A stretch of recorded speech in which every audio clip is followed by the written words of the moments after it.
Shalom Israël, je suis Joshua de la tribu de Benjamin.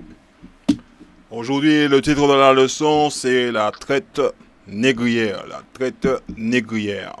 Sans plus attendre, Jean chapitre 8, verset 32. Jean 8, verset 32. À ce qui est écrit. Si vous connaîtrez la vérité et la vérité vous rendra libre. La vérité, Guadeloupéen, Martiniquais, Haïtien, Dominicain. Et nous sommes les enfants d'Israël. Nous sommes les enfants d'Israël. Verset 37. Écoute ce qu'il dit dans le verset 37. Je sais que vous êtes les descendants d'Abraham, mais vous cherchez à me faire mourir parce que vous refusez mes paroles. Alors, qu'est-ce que ça veut dire? Beaucoup de gens, lorsqu'on parle de l'histoire des Guadeloupéens et des Martiniquais sont dans la Bible, et que Jésus-Christ est venu seulement pour sauver ce peuple-là, alors il y a des gens qui disent oui, je trouve ça un peu raciste et tout. Alors c'est pas juste. Moi, je dis ce qui est écrit dans le livre. OK? Et comme c'est pas la première fois qu'on emploie ce mot raciste, alors je vais l'expliquer en gros qu'est-ce que ça veut dire ce terme, parce que c'est un terme qui est diffusé à la télévision des Blancs pour endoctriner les gens de couleur de chez nous, de répéter cela comme un perroquet. Raciste, antisémite, tout ça, ce sont des mots, des termes que le maître d'esclaves utilise à travers la télévision, ok, pour empêcher de quelqu'un de parler. C'est clair et net et précis. La bouche du Seigneur, c'est ce livre-là. Vous ne pouvez pas l'arrêter. Ok? Vous pouvez dire tout ce que vous voulez, tout ce qui est dans ce livre-là va être, ok, publié par le peuple d'Israël. C'est pour ça qu'on est là. Ok? On va le proclamer, on va le dire. On va pas le cacher, on va pas le mettre dans notre poche. On va le dire à tout le monde. On est les enfants d'Israël. Ok? Notre histoire est dans la Bible. On est ce peuple-là qui a été amené sur les bateaux d'esclaves. Alors dire qu'on est raciste, alors des Guadeloupéens, des Martiniquais qui utilisent ce terme-là, y compris certains Africains, certaines personnes de chez nous qui sont de la même couleur que nous, utilisent ce terme-là, c'est parce qu'ils ne veulent pas entendre la vérité. Ok? Verset 37 encore. Il dit, je sais que vous êtes les descendants d'Abraham, mais vous cherchez à me faire mourir parce que vous refusez mes paroles, parce que mes paroles n'ont pas de place en vous. Ok?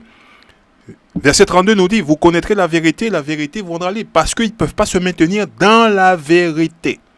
Quand la vérité vient, non, vous êtes raciste. Non, vous prêchez la haine. Non, vous êtes antisémite. Non, ça n'a rien à voir avec nous.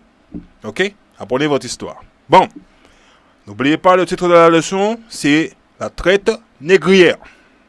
Bien, Ézéchiel chapitre 3. On va lire. Ézéchiel 3. Verset 4. Écoute ce qu'il dit. Alors il reprit en route, l'homme va auprès des Israélites et transmet mes paroles. Ok? Leur parole, c'est la parole de l'Éternel. C'est pas ma parole. Ok? Chapitre 2, verset 7. Vous avez un problème avec, vous le voyez avec Dieu. Ok? Vous ne voulez pas que Dieu parle?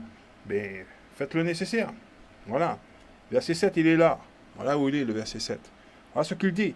Tu leur répéteras ce que je te dirai, qu'ils t'écoutent ou refusant de le faire à cause de leur entêtement. Dieu, il dit que vous écoutez ou vous ne le faites pas. Ézéchiel chapitre 2, verset 7. Vous le soulignez. Peut-être vous ne le voyez pas.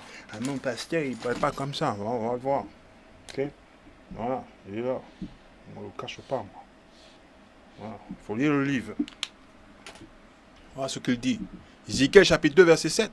Tu leur répéteras ce que je te dirai, qu'ils t'écoutant ou refusant de le faire, ok, à cause de leur entêtement.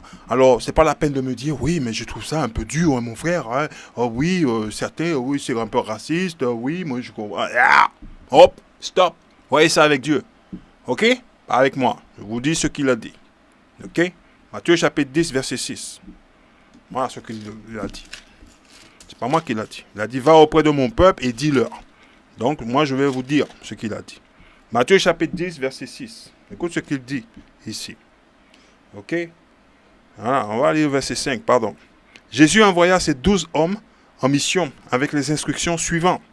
Évitez les régions où habitent les non-juifs et n'entrez dans aucune ville de Samarie. Allez plutôt vers les brebis perdues du peuple d'Israël. Même Jésus, il a dit à ses disciples d'aller chez les peuples d'Israël. Oh, ok? Alors qui est le peuple d'Israël? Vous allez le découvrir. Ok? Voilà. Proverbe chapitre 1, verset 24. Proverbe chapitre 1, verset 24. Ça arrive, ça fait mal, hein? Voilà. Ok, on est là, dans le livre de Proverbes. Chapitre 1, verset 24. Là, on est. Ce qu'il dit, mais je vous appelle et vous refusez mon invitation. Je vous tends la main et personne n'y fait attention. Personne n'y fait attention. Ok? Voilà. Vous rejetez tous mes conseils et vous n'accepterez pas mes avertissements. Dieu, il nous appelle. Hein? Il nous dit, hey, réveillez-vous. Ok? Et retourne à la maison. Isaïe chapitre 64, verset 4. Isaïe 64, verset 4. Voilà. On va le souligner aussi. Pasteur, ok, ils donnent la chanson, la musique, et puis après, il ne faut pas pleurer. Voilà. Isaïe chapitre 64, verset 4. Écoute ce qu'il dit. Tu viens à la rencontre de ceux qui font ta volonté. Ok, faire la volonté, c'est garder les commandements de l'Éternel. Qui la font avec joie et qui pensant à suivre le chemin que tu as tracé. Si tu t'es irrité, c'est que nous étions coupables. Mais c'est toujours sur ces chemins que nous trouverons le salut. Mes frères et mes sœurs, Guadeloupéens, Martiniquais, Haïtiens, Dominicains, le salut, ok, pour l'obtenir, il faut garder les commandements de l'Éternel. Si vous ne faites pas le commandement de l'Éternel, vous n'aurez pas de salut. Voilà. C'est clair, c'est net et précis. Aller à la messe, aller à l'église du maître d'esclaves ne va pas vous permettre d'obtenir le salut. Je vous le dis. Aller à l'église des Blancs, vous n'allez pas être sauvé. Clair, net et précis. Ok? Voilà. Isaïe chapitre 56, verset 10. Parce que vous devez savoir qui vous êtes. Hein, en premier, pour comprendre ces choses-là. 56, verset 10. Écoute ce qu'il dit. Les gardiens d'Israël sont tous des aveugles. Les gardiens d'Israël sont tous aveugles. Ce que vous entendez dans cette vidéo leçon, vous ne l'avez jamais entendu ailleurs. Votre pasteur, il ne vous le dit pas.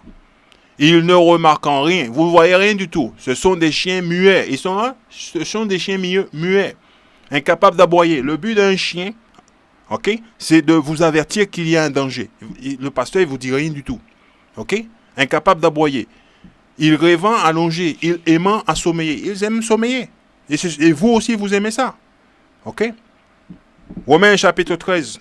Vous allez vous réveiller, je vous le dis. Verset 11. Parce que le Seigneur, il appelle. Hein? Prenez cela d'autant plus au sérieux que vous savez en quel temps nous sommes. Le moment est venu de nous réveiller. Réveillez-vous de notre sommeil. Ok? En effet, le salut est plus près de nous maintenant qu'au moment où nous avons commencé à croire. Eh bien voilà, je vous le dis. Hein? Ok? Chapitre 8. Ok? Et on va lire le verset 16.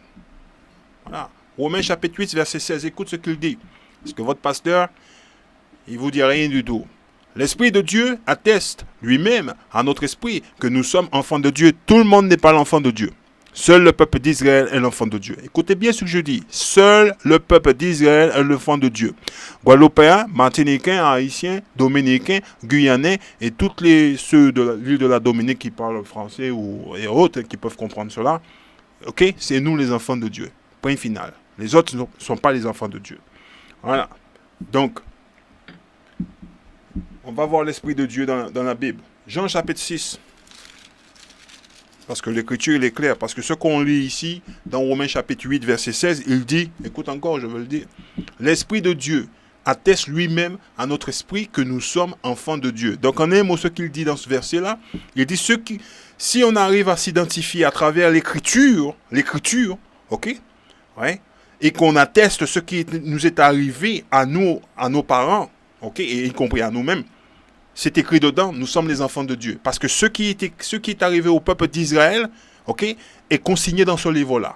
Est consigné dans la Bible que vous avez à la maison. Vous voyez, c'est un livre de religion. Et cela atteste et confirme que nous sommes les enfants d'Israël. Voilà. Jean chapitre 6. J'espère que je me suis bien fait comprendre. Verset 63. On va voir l'Esprit de Dieu. Il est là. C'est l'Esprit de Dieu qui donne la vie. Ok? L'homme seul n'aboutit à rien. Les paroles que je vous ai dit, les paroles qui sont écrites dans ce livre-là, les paroles, ce qui est écrit dans ce livre-là, je vous ai dit, sont esprit et vie. Vous voyez? Esprit et vie. Bon, Joël chapitre 3. On est dans la traite négrière. Traite négrière. C'est ça le titre de la leçon. Traite négrière. Pour certains, vos livres, c'est Joël chapitre 3. Ok? Dans mon livre, c'est Joël chapitre 4. Écoute ce qu'il dit.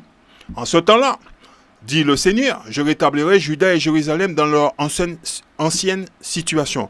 Il vous dit qu'on n'est pas à la maison. Ok? Luc chapitre 1. Voilà. Et vous allez voir. Luc chapitre 21. 21 verset 20. Il est là, ça arrive. Voilà où il est. Alors, on va voir, on a une page pliée là. Luc chapitre 21. Écoute ce qu'il dit. Quand vous verrez, chapitre 21 verset 20. Luc chapitre 21 verset 20. Quand vous verrez Jérusalem encerclée par des armées, vous saurez à ce moment-là qu'elle sera bientôt détruite. Okay? Alors ceux qui seront en Judée devront s'enfuir vers les montagnes. Pour comprendre les montagnes, vous êtes obligé d'aller dans le livre de Matthieu chapitre 2 verset 13. Il va vous définir les montagnes où vous devez y aller. Ceux qui seront à l'intérieur de Jérusalem devront s'éloigner et ceux qui seront dans les campagnes ne devront pas entrer dans la ville, car ce seront les jours du jugement. Les jours du jugement, ok, où se réalisera tout ce que déclarent les Écritures. On peut lire ça dans le livre de Deutéronome chapitre 28, versets 15 à 68. Verset 23. Quel malheur ce sera en ce jour-là pour les femmes enceintes et pour celles qui allaiteront, car il y aura une grande détresse dans ce pays et la colère de Dieu se manifestera, ok, contre ce peuple. À partir du verset 23, ici, on peut lire cela dans le livre pour la comprendre correctement. Deutéronome chapitre 28, verset 49 à 57. À partir du verset, ce verset-là, ok, pour comprendre. Parce que la Bible, il faut le lire. Règle sur règle, ligne sur ligne, un peu ici Ancien Testament, un peu là Nouveau Testament. Eh oui, votre pasteur ne va pas vous le dire. Ouais. Donc, pour comprendre ce qu'il dit ici, Deutéronome chapitre 28, verset 49 à 57. Voilà, il va vous expliquer, vous allez le voir.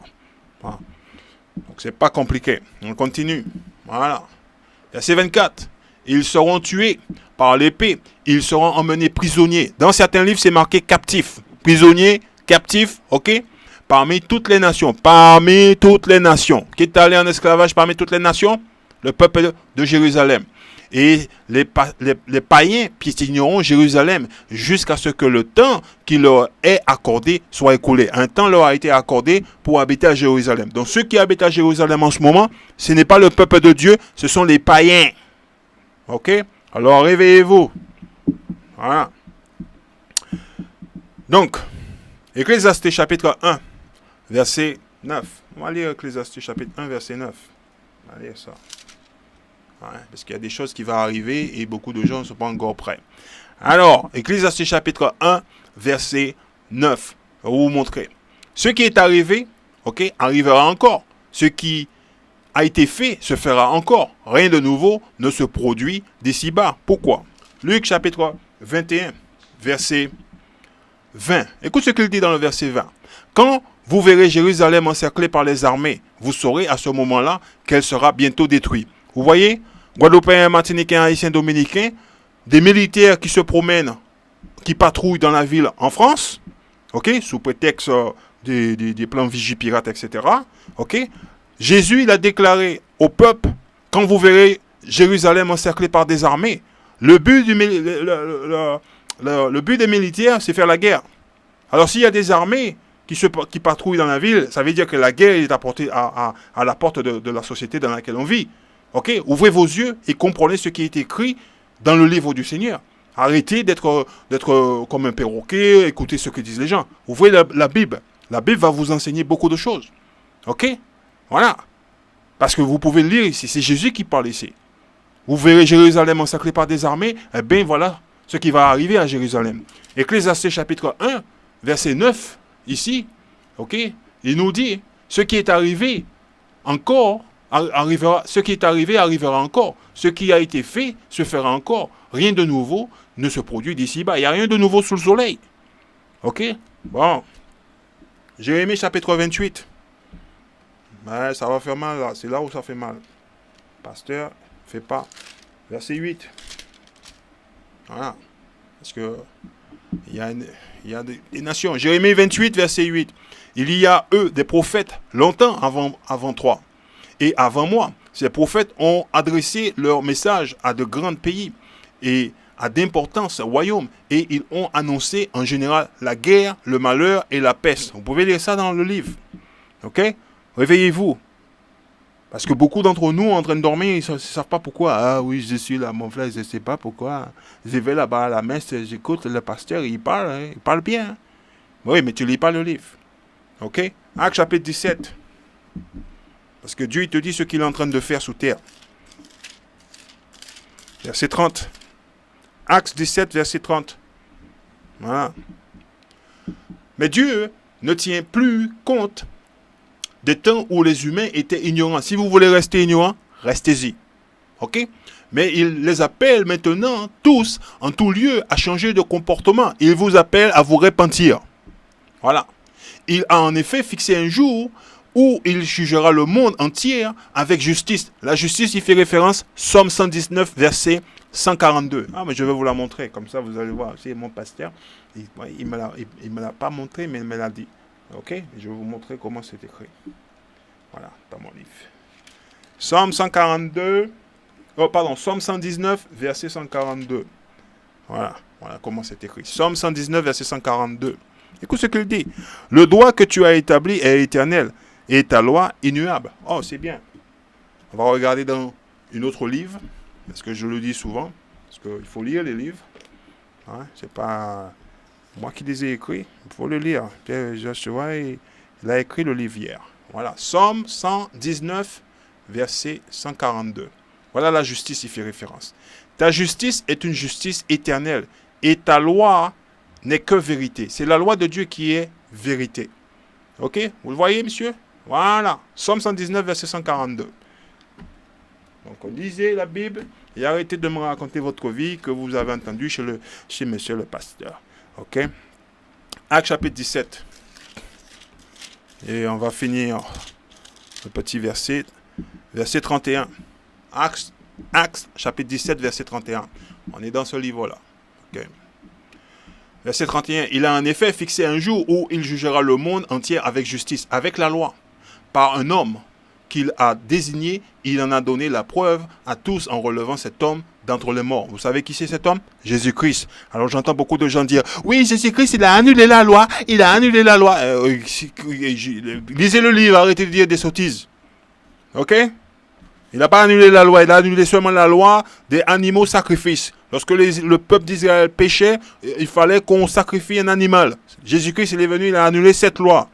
S'il te plaît, s'il vous plaît. Ok, réveillez-vous. Ok? Matthieu chapitre 24, verset 14.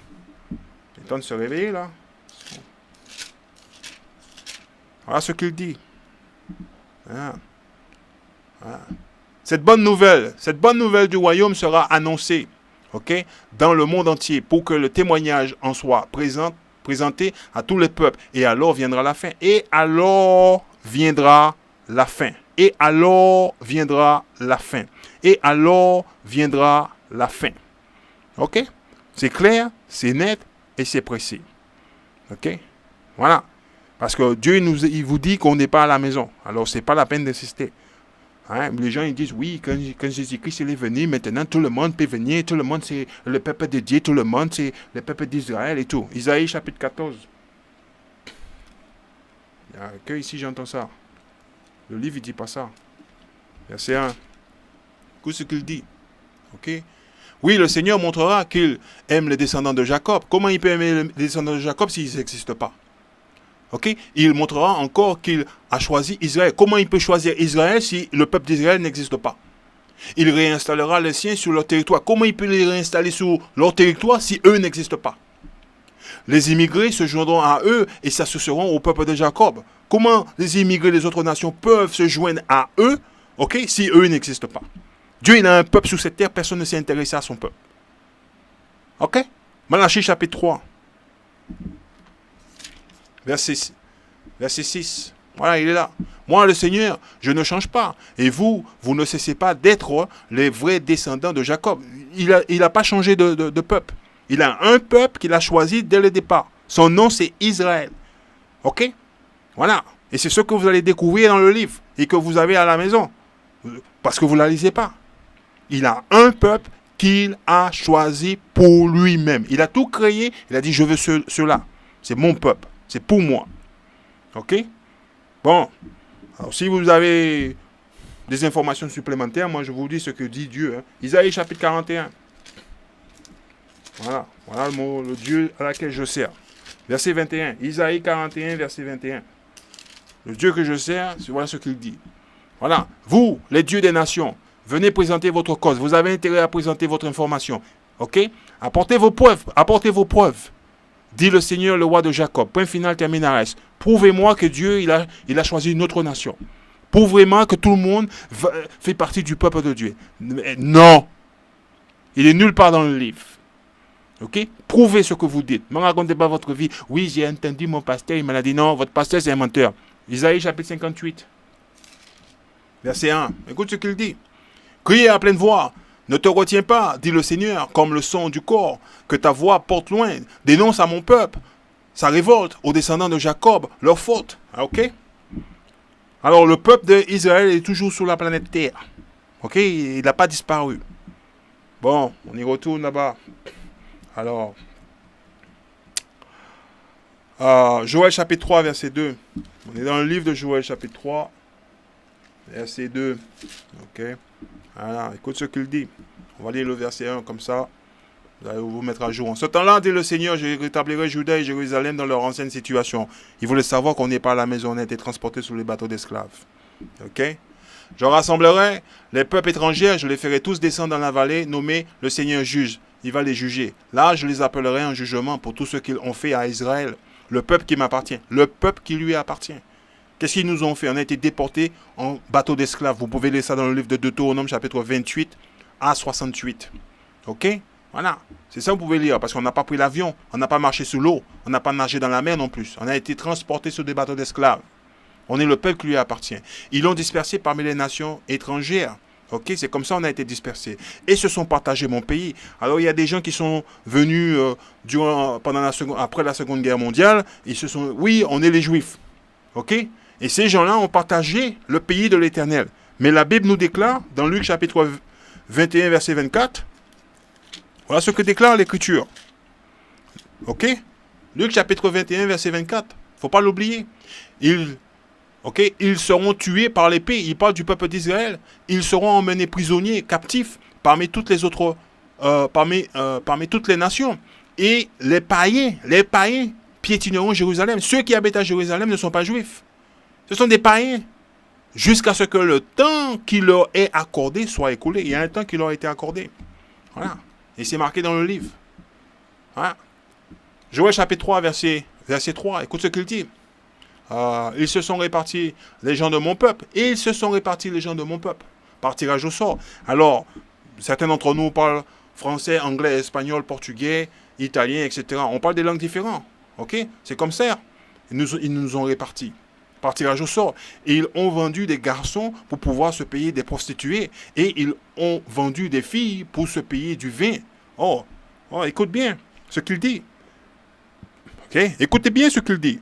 Verset 3 encore. Ils se sont répartis les gens de mon peuple par tirage au sort. Ils ont vendu des garçons pour pouvoir se payer des prostituées. Et ils ont vendu des filles pour se payer du vin. OK. Bon, on va vous montrer notre livre. Voilà, il arrive. Alors, on va faire un tour dans ce livre-là. OK? Ça s'appelle cross-référence. OK? Lorsqu'on est capable de lire la Bible et aller dans des livres d'histoire, OK? Voilà. De montrer ce qui est dans les livres d'histoire. C'est pas moi qui l'ai écrit. L'art de gouverner ses esclaves. OK? Joshua n'a pas écrit le livre. OK? Et c'est un livre que vous pouvez trouver. OK? Si vous la commandez en librairie, vous pouvez l'acheter, etc. Voilà. C'est pas moi, qui écrit le livre. OK? Bon. On va faire un tour dans le livre rapidement. On va dans la page 36. On va vous montrer des choses qui est dans le livre. Mon pasteur, il va me montrer comme ça. Alors, on va lire ici. Jules César, tiré de leur conquête, on dit qu'il ramena de Gaulle, OK? Gaulle, c'est la France, de Gaulle, 1 million de captifs. OK? La Gaule, c'est la France. Vous pouvez regarder, c'est l'ancien nom de la France. OK? aussi, ils utilisaient un autre mot qui s'appelle Aquitania. Ok, voilà. Donc, c'est le nom ancien de la France. Gaule. 1 million de captifs. Rien à voir non plus avec l'esclavage massif mis en place après la prise de Jérusalem. Vous voyez, la prise de Jérusalem. Lorsque presque toute la race juive semble être tombée en servitude. En esclavage. En esclavage. Où on lit ça? On lit ça dans ce livre-là. Ah, mon pasteur, il ne me l'a pas dit ça. C'est marqué là. Les juifs sont en esclavage. Examinez-vous, Guadeloupéens, Martiniquais, Haïtiens, Dominicains. Bon. Ok? Voilà, on va passer à la page 47. Hein? Et on va lire quelque chose de supplémentaire. Hein? Les esclaves femelles peuvent être réservés aux tâches domestiques et à l'élevage. Bien sûr, les individus louches les achetèrent pour servir de prostituées dans les lupanars. Vous voyez, mes sœurs? Voilà comment les Blancs ils se servaient de vous. Voilà, c'est tout. Moi, je vous le dis.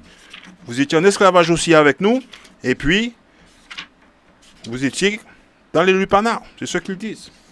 Voilà. Page 88. On va lire page 88. Voilà. Voilà. Page 88, et on va lire cela. Les esclaves domestiques étaient sans doute formés par les esclaves plus âgés, et non par le maître. Ok? En personne, il est impossible de déterminer combien d'esclaves devaient être dressés. Vous voyez le mot dressé ici, là? Ok? On a été dressés comme des animaux, pas formés, dressés. Ok? Faut pas l'oublier ça. Si certains Romains préféraient les esclaves nés chez eux, c'est parce qu'ils grandissaient dans l'habitude. Vous voyez le mot habitude là? Ok? Dans la coutume. Ok? Dans la connaissance. Ok? Des Romains. De la servitude. Ils étaient nés de parents esclaves. Donc ils savaient leur position, ils étaient restés esclaves. C'est ce qu'il dit là. Ok? Page 94. Voilà. On va lire quelque chose. Page 94. Et on va lire quelque chose ici là. Voilà. On va commencer ici. Ok? Voilà. À ce qui est écrit dans le livre.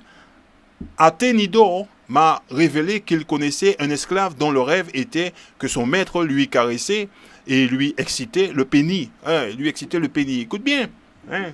On va retourner à Joël chapitre 3 parce qu'il y a des gens qui l'ont peut-être oublié. Moi, je ne comprends pas pourquoi le monsieur lit comme ça dans le livre. Joël chapitre 3. Ok? Et on va lire le verset 3. Joël chapitre 3, verset 3. Ils se sont répartis les gens de mon peuple par tirage au sort. Ils ont vendu des garçons pour pouvoir se payer des prostituées. Vous voyez? Payer des garçons.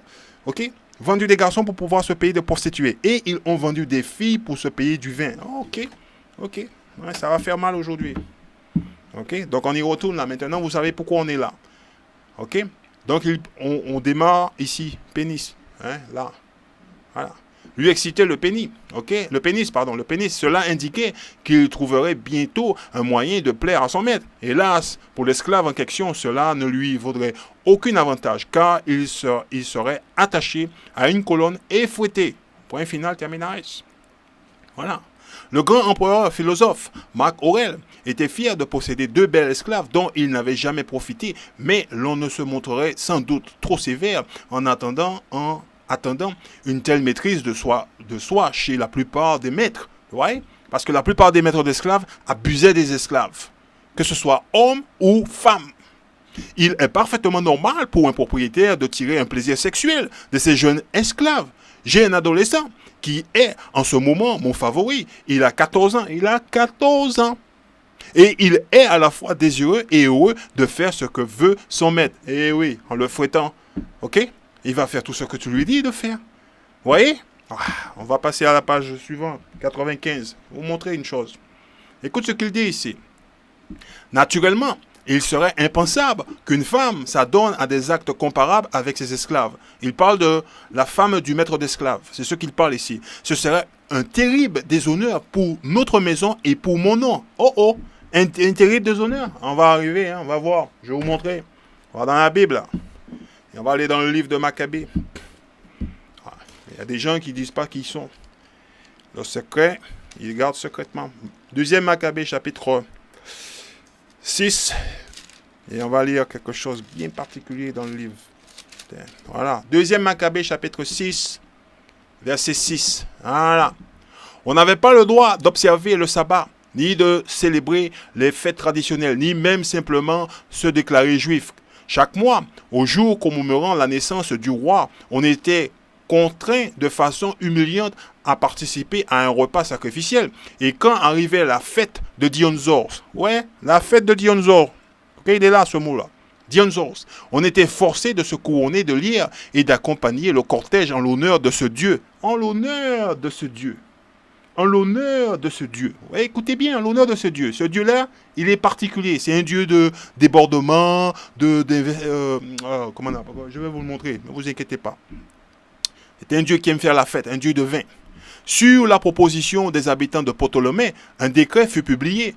Ok, les villes grecques des régions voisines de la Judée devaient adopter la même politique à l'égard des Juifs qu'ils s'y trouvaient et les obliger à participer au repas sacrificiel. L'ordre fut donné d'égorger quiconque refusait d'adopter les coutumes grecques. Il était donc facile de prévoir les malheurs à venir. Vous voyez à qui cela est arrivé? Aux Juifs. Bon, on va voir Wikipédia. Voilà, messieurs. Voilà de quoi ça parle. Vous voyez? Vous pouvez aller sur Wikipédia. Il est là. Ouais, orgie. Voilà. Ok. Une orgie est une réunion où l'on se livre à toutes sortes d'excès. Ok. L'étymologie se réfère aux fêtes organisées dans la Grèce antique en l'honneur de Dionysos. Vous voyez? En l'honneur de Dionysos. Vous voyez ça? Le voyez? Vous l'avez lu dans le livre. En l'honneur de Dionysos, le dieu de la fête du vin.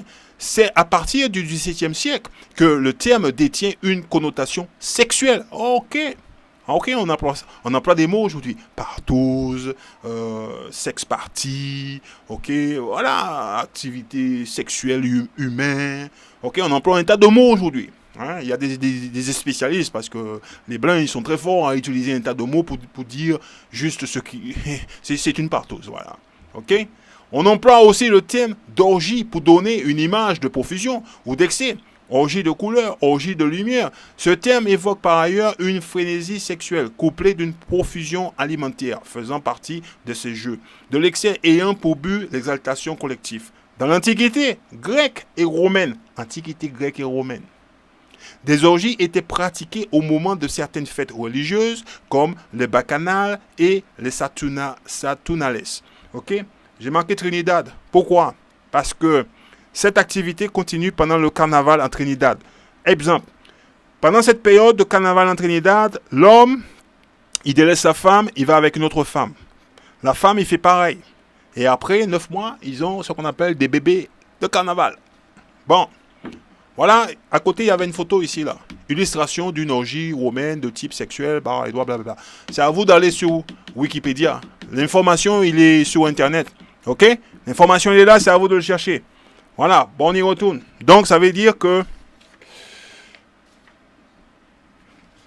dans le livre, là, ce qu'on est en train de lire, là, concernant les femmes, ok?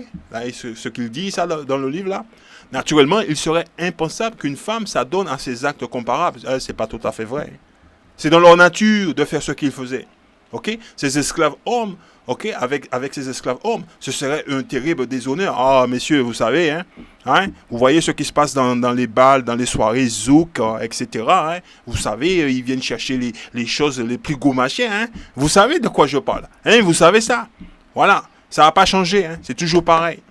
Vous voyez, à travers la lecture, si vous lisez, vous voyez des choses. Eh oui, bon, on va continuer, on ne va pas s'éterniser dessus. Ok, on va dans la page 97. Voilà, vous allez voir. Écoute ce qu'il dit dans la page 97. Là. Je préfère gérer les relations de mes esclaves et leur assigner un partenaire à long terme.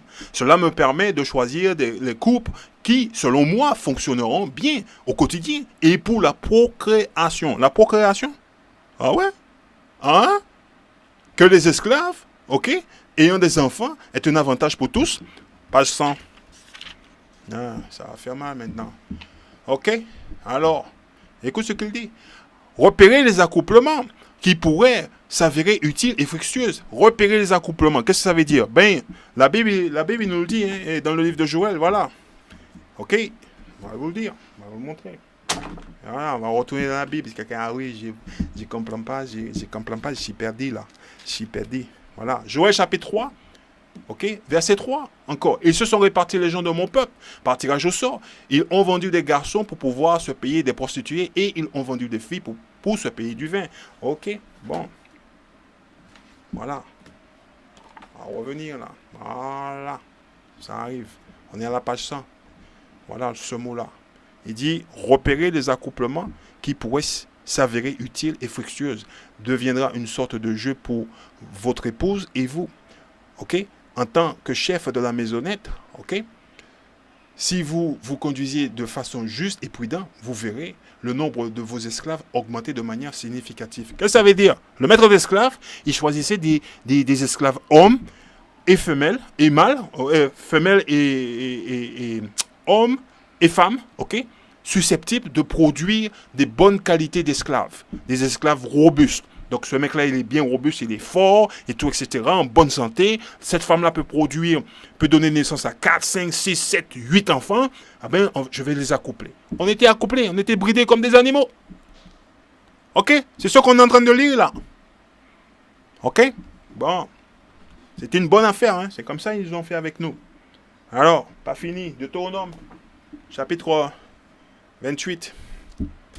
Ah, il faut retourner à l'Ancien Testament. Mon pasteur a dit qu'il ne faut pas lire l'Ancien Testament. Eh bien, il faut la lire. Dieu l'a dit. Il ne faut pas écouter le pasteur. Il faut juste lire l'Ancien Testament.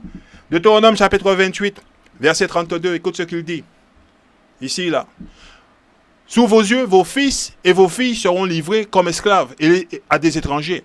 Vous vous fatiguerez à guetter leur retour à longueur de journée et vous ne pourrez pas l'obtenir. On n'a pas de force pour avoir nos enfants. Verset 41. Il est là. Vous mettrez au monde des fils et des filles. Eh oui, en esclavage, on était bridés. Le maître de l'esclave utilisait des hommes et des femmes pour pouvoir faire plus d'esclaves. C'est du business pour eux. Mais vous ne pourrez pas les garder près de vous, car ils seront emmenés en exil. En exil, en captivité. Je vous le montre. Ah, Joshua, il nous montre beaucoup de choses. Moi, j'ai jamais vu ça, moi, dans le livre. Moi, quand je vais là-bas, je chante Hosanna, Hosanna, Hosanna, mais je n'ai pas vu ça, moi. Il est là dans le livre. Là. Alors, 41. Voilà, il est là. Vous voyez? Ok. Tu engendras des fils et des filles, mais ils ne seront pas à toi, car ils iront en captivité, en esclavage. Et dans le verset 32, il dit pareil. Ok. Moi, je ne vous cache pas. Tes fils et tes filles seront livrés à un autre peuple. Ok. À un autre peuple. Tes yeux le verront et se consumeront tous les jours après eux, et ta main sera sans force. Point final. On n'a pas de force militaire pour récupérer notre enfant. Point final, termine, reste à la ligne. Bon, on est retourne dans le livre, on n'a pas encore fini. Hein? On va dans la page 44. Il a dit, ouf, pasteur, il a fait beaucoup là. 44. On va aller au 44 et je vais vous montrer. Alors, ce qui est écrit dans le livre, l'art de gouverner ses esclaves. Ok? Un problème avec tout monsieur. Méfiez-vous de l'esclave intelligent, sauf si vous songez à le former pour écrire vos lettres ou vous faire la lecture. Car dans tout autre emploi, l'esclave intelligent est source de problèmes. Ok? Renseignez-vous aussi sur les défauts moraux. L'esclave a-t-il l'habitude de jouer? A-t-il tendance à boire trop dès qu'il en a l'occasion? Préfère-t-il la compagnie des autres esclaves mâles? Donc, les renseignements. Ces gens-là savent qui on est.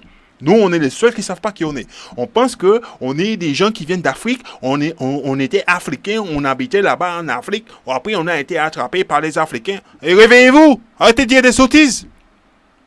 Les Africains nous ont vendus pour les Blancs. Tu ne peux pas vendre ton propre enfant. Page 76. Qu'est-ce qu'il vous apprend à l'église là? Vous allez là-bas ou vous aimez le mensonge? On va lire là-bas. Écoute ce qu'il dit ici. Peu importe, on est à la page 76 du livre, peu importe, ok, qu'il soit illettré, pourvu qu'il ait une bonne mémoire. En fait, il peut même y avoir des avantages, et avoir des avantages que tu ne sais pas lire et écrire. À ceux qui ne sachent ni lire ni écrire, car il sera bien moins capable de falsifier les comptes. Vous voyez? Pas compliqué. Et monsieur, il a dit ça. Hein? Voilà. On va voir la page 48. Voilà, on va voir la page 48. Voilà. Et on va fermer ce livre, là, on va retourner à la Bible. Écoute ce qu'il dit dans la page 48. L'usage le plus ridicule des esclaves dans ce domaine ok, c'est-à-dire dans cette affaire-là, fut peut-être le fait d'un homme très riche nommé Calvisius Sabinus. Il avait hérité d'un immense domaine, mais il n'avait aucune éducation. Le maître d'esclaves, il n'était même pas éduqué. Et sa mémoire était si mauvaise qu'il ne pouvait pas même se rappeler le nom des héros des époques d'Homère. Voulant paraître instruit et donner l'impression de mériter sa fortune, il se procura à grands frais quelques esclaves intelligents et leur fit mémoriser. Vous voyez, les esclaves, ils étaient intelligents. Intelligents. Les blancs. Ah oui, ouais, macaco, retourne chez toi là-bas en Afrique. On est intelligents. Mais on ne le sait pas. Intelligents. Et il leur fit mémoriser les grandes œuvres de la littérature. L'un dut apprendre tout Homère par cœur. Par cœur. Un autre tout Hésiode, et les 9 autres durant retenir les écrits de leurs poètes lyriques. Il leur fallut beaucoup de temps pour savoir d'abord assez bien lire. Mais dès que cette escouade littéraire fut en place, il se mit à harceler ses convives, à dîner en leur demandant constamment des vers que ses esclaves pourraient réciter. Des perroquets! Voilà ce qu'ils ont fait de nous. Des perroquets. On va à l'école de la République. On est des perroquets. On est programmés. La machine que Dieu nous a donnée, ok, on ne l'utilise pas. C'est quelqu'un d'autre qui l'utilise.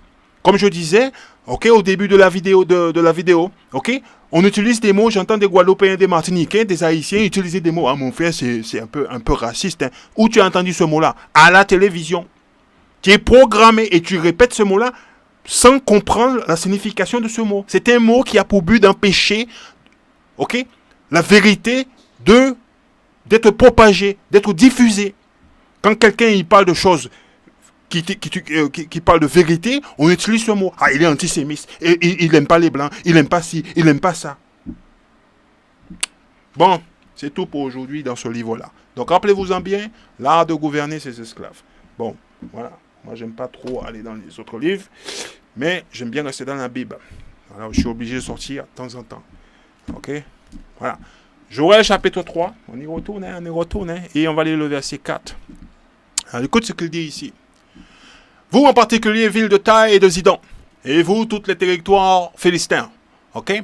Que me voulez-vous? Voulez-vous prendre une revanche sur moi? Si telle est votre intention, je ne tarderai pas à vous rendre coup pour coup. Alors, les Taï et les Zidon, ce sont les Africains. Ce gars-là, ce sont les Africains. On a appris ça à l'école. Les Africains ont vendu les Africains pour les Blancs. Ok. Et là, dans l'écriture, ok, il dit, que me voulez-vous? Ok. Et vous, Taï, pardon, vous en particulier, ville de Taï et de Zidon, les Africains, et vous tous, les territoires philistins. Alors, qui sont les Philistins? Ah, les Philistins, oh, je ne sais pas qu'est-ce que c'est le Philistin. Il y a toujours eu un acteur qui a joué dans l'esclavage. Personne n'en a parlé. Vous allez le découvrir ici. Cet acteur-là n'est pas mentionné. Eh oui, c'est le titre de la leçon. La traite négrière arabe. Vous voyez? La traite négrière arabe était la plus active en Asie de l'Ouest, en Afrique du Nord et en Afrique du Sud au début du XXe siècle. Après la Première Guerre mondiale, l'esclavage a été progressivement interdit et supprimé dans les pays musulmans. Eh oui, Guadeloupéens, Martiniquais, Haïtiens, Dominicains. Ok? Les Arabes nous ont vendus pour les Blancs. Les Arabes et les Africains nous ont vendus pour les Blancs. Eh oui. Et la vérité, elle est devant vos yeux, mais vous ne le regardez pas. Oui, c'est vrai, on est occupé sur WhatsApp. Bon. Principalement en raison des pressions exercées par les pays occidentaux, comme la Grande-Bretagne. La Grande-Bretagne, ils ont eu des esclaves. Et la France, on est descendants des esclaves guadeloupéens, martiniquais, guyanais, haïtiens. On est descendants de ces gens-là. Ils ont fait pression pour arrêter l'esclavage. Par exemple, l'Arabie Saoudite et le Yémen ont seulement aboli l'esclavage en 1962. Je vous tiens à vous dire, il y a des esclaves jusqu'à nos jours. Ok? C'est aboli sous le papier, mais pas là, à la réalité. Sous la pression de la Grande-Bretagne, Oman a suivi son exemple en 1970. Oh, c'est pas vieux ça. Et la Mauritanie en 1905, en 1981 et encore en août 2007. Ah, 2007? Ah, mais c'est récent ça. Cependant, l'esclavage prétend la sanction de l'islam. Vous voyez, les Arabes nous ont eu un esclavage. Dans les textes, les livres scolaires, on ne nous enseigne pas cela. On nous dit, oui, juste les Africains, on vendit les Africains aux Blancs. Eh oui, mais on lit la Bible, on découvre que les Arabes ont participé. Cependant, l'esclavage prétend la sanction de l'islam est documenté actuellement dans la majorité islamique. Bon, on va vous monter un petit peu ici. Voilà, je ne vais pas tout lire pour vous. L'esclavage était un pilier de la vie dans l'Arabie pré-islamique. En un mot, c'était une affaire. Ok? C'est une source de revenus. Ok? La Mecque était, un lieu où on vendait les esclaves. Hein? Voilà. Donc, c'est ce que déclare l'Écriture. Donc, vous avez un problème avec. Ouais, c'est avec Dieu. Ouais, Joshua. Il est là. Ok? Voilà. Joël chapitre 3 et verset 4. Il dit, vous en particulier, villes de Taï et Zidon, les Africains, et vous, tous les territoires philistins, les Arabes, comment voulez-vous? Voulez-vous prendre une revanche sur moi? Si telle est votre intention, je ne tarderai pas à vous rendre coup pour coup. Ok? Matthieu chapitre 5. On va le lire pour vous. Peut-être quelqu'un n'a pas compris. Il a dit, mais je n'ai pas compris. Verset 38. Écoute ce qu'il dit. Ok? Matthieu 5, verset 38. Vous avez entendu qu'il a été dit œil pour œil et dent pour dent. Et vous l'avez entendu. Ok? C'est pas moi qui l'ai dit. Œil pour œil et dent pour dent. Ok? Galates chapitre 6. Voilà ce que ça veut dire. Verset 7, il est là. Ne vous y trompez pas, on ne se moque pas de Dieu. L'homme récoltera ce qu'il aura semé. Ce qu'ils ont fait, ils vont le semer. Voilà ce que déclare l'Écriture. Alors, on ne peut rien faire, hein. On retourne là-bas. Voilà. Joël chapitre 3, verset 5. Vous avez pris mon argent et mon or, mes trésors les plus précieux, pour les emporter dans vos temples. Ok? Quant aux habitants de Juda et de Jérusalem, vous les avez vendus à des Grecs. Hello? On a été vendus aux Blancs. Ok? Les habitants de Juda et de Jérusalem ont été vendus pour les Blancs. Et qui c'est qui l'a fait? Le verset 4 nous le dit. Alors, c'est marqué dans la Bible. Ok? On peut lire ça dans le livre. Hello? Réveillez-vous? Hello? Ok? Voilà, il faut se réveiller là. Bon, ça parle de nous, Guadeloupéens, Martiniquais, Haïtiens, Dominicains. Et tout notre peuple, il est en Amérique, dans le bassin caribéen. Ok? Et certains d'entre nous sont restés en Afrique, ok? En Yémen, en Arabie Saoudite, en Syrie, un peu partout. Notre peuple, il est dispersé aux quatre coins de la planète. Il faut se réveiller. On a été vendus à qui? Aux Grecs. Hein? Les Blancs. Pour les éloigner de leur pays. Mais moi, je les ramènerai de l'endroit où vous les avez vendus. Et je retournerai contre vous le mal que vous avez commis. Dieu, c'est un mot. Qu'est-ce que Dieu dit? 2 Thessaloniciens chapitre 1, verset 6. Voilà ce que Dieu il dit. Voilà ce qu'il veut dire par là. Ouais, moi, je vais vous le montrer ce qu'il dit, Dieu. Je ne vais pas vous le cacher. Verset 6, voilà ce qu'il dit. Dieu, il a dit quelque chose. Il dit en effet, ok, 2 Thessaloniciens chapitre 1, verset 6. En effet, Dieu est juste. Il rendra détresse pour détresse à ceux qui vous font souffrir. Ceux qui nous ont fait souffrir, Dieu, il va faire payer. C'est tout, c'est ce qu'il dit là. Ok, on va finir de lire, comme ça vous allez voir. Ok, voilà, verset 7 là. Ok, hein? Écoute ce qu'il dit. Mais moi, je ramènerai de l'endroit. Ok, je les ramènerai de l'endroit où vous les avez vendus. Ok, et je retournerai contre vous le mal que vous avez commis. Je vendrai vos fils et vos filles aux habitants de Juda. Ils les revendront aux Sabéens qui vivant dans un pays éloigné. Voilà ce que j'affirme, moi le Seigneur. Le Seigneur l'a mis par écrit. Alors vous pouvez pleurer, faire tout ce que vous voulez. Il n'y a rien qu'on peut faire pour vous. Et il a mis par écrit. Il a dit, vous avez fait ça, voilà ce qui va vous arriver. Moi le Seigneur, ok, voilà, je l'affirme. Oh, c'est pas mal ça. C'est très très bon ça. Voilà. Alors, on va lire un petit article là. Ok, pour vous. Hein, petit article. Voilà. Alors, c'est l'histoire migratoire des peuples bantous. Hein? Voilà. Comment la génomique rend hommage au métissage et éclaire le récit de l'esclavage. Ok? Le récit de l'esclavage. On va lire ça là. Parce que je ne vais pas tout vous lire, on va lire ça. Voilà. En analysant le génome de plus de 5000 Afro-Américains, vous voyez? Afro-Américains. Ok? Les esclaves d'aujourd'hui, maintenant ils parlent. Les chercheurs ont enfin pu retracer l'origine génétique des populations africaines. Ok, ils ont pu faire cela. Africaines, ils disent on est africains. Déportés en tant qu'esclaves. On a été déportés en tant qu'esclaves. Ok, la Bible dit qui on est. Hein? Eux ils disent on est des Africains. Et confirmer le golfe du Bénin et l'Afrique centrale de l'Ouest comme principaux ports des traites négrières. Des traites négrières, on est des nègres. On n'est pas africain, on n'a jamais été africain. Vers l'Amérique du Nord, ces travaux ont été publiés le 5 mai dans la revue Science.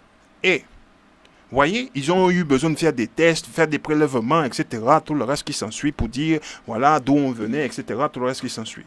Il suffit d'ouvrir le livre de Dieu. Il dit qu'on est les enfants de Juda et de Jérusalem. C'est clair, c'est net et précis. Pas besoin d'avoir tous ces tests, tous ces machins. Et les gens, ils ont, ah ouais, ils ont fait des tests, il y a les DNN, il y a toutes ces études qui ont été faites, la science a prouvé. Moi, regarde ce qui est écrit dans le livre. Ok? Isaïe chapitre 14. Il faut juste lire. Vous écoutez le maître d'esclaves, il raconte des sottises. Moi, j'ai pas eu besoin d'en faire toutes ces études. Oui, Isaïe chapitre 14, verset 1. Oui, le Seigneur montrera qu'il aime les descendants de Jacob. Il montrera encore qu'il a choisi Israël. Il réinstallera les siens sur le territoire. Ok? Les immigrés se joindront à eux et s'associeront au peuple de Jacob. Ok, il arrive. Les peuples étrangers devront se charger de ramener Israël dans sa patrie. Ok? Et là, sous le sol qui appartient au Seigneur, Jérusalem. Israël prendra possession d'eux comme esclaves. On va prendre possession d'eux comme esclaves. Hommes et femmes, il gardera prisonniers ceux qui l'avaient fait prisonniers. On va les garder esclaves, ceux qui nous avaient fait esclaves. Il sera le maître de ceux qui les dominaient. On va être le maître de ceux qui nous ont dominés. Verset 3. Israël, quand le Seigneur t'aura rendu la tranquillité, c'est Dieu qui va nous rendre la tranquillité. Après tant de souffrances et de tourments, après le dur esclavage auquel tu as été soumis. Vous voyez, messieurs? C'est clair, c'est net et c'est précis. Ok? Pas besoin de faire un tas d'études. Arrêtez de me raconter des choses, messieurs. Juste lire le livre. Parce que beaucoup de mes frères et sœurs, ils me parlent de la science. Oui, la science, oui, ils ont fait des études, des recherches et tout. Moi, j'ai pas besoin. Les recherches sont là. Dieu, il dit qu'on est allé dans le bateau d'esclaves. Voilà, c'est le peuple d'Israël. Voilà. Ah oui, mais tout le monde est allé en esclavage. Il faut juste me prouver. Moi, je peux prouver que mon peuple, les Guadeloupéens, les Martiniquais, les Haïtiens, les Dominicains, ils sont dedans. Et leur nom, c'est pas Guadeloupe, Martinique, etc. Enfants d'Israël. Voilà. Ok? Donc aujourd'hui, c'était la traite négrière. C'est ça le titre de la leçon, la traite négrière. Ok? On est ce peuple-là. Donc Dieu, il dit, ben, il va nous ramener chez nous. Hein. Alors, la seule chose qu'on peut faire, Guadeloupéens et Martiniquais, voilà toute la conclusion de cette leçon. Ecclésiastés chapitre 12. Ouais, on va lire. C'est ça la conclusion de toute cette leçon, verset 13. Voilà.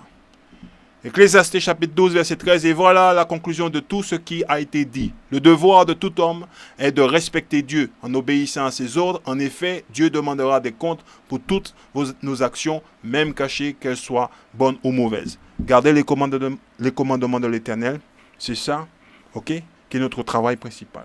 Avec ça, je vous dis, Guadeloupéens, Martiniquais, Haïtiens, Dominicains, que le Seigneur vous bénisse, que la bénédiction du Père et du Fils soit avec vous, et que vous devez ouvrir le livre du Seigneur, et ne vous contentez pas de regarder la vidéo. Ah oui, mon frère, de regarder la vidéo, c'était pas mal, mais ouais, ça va. Non!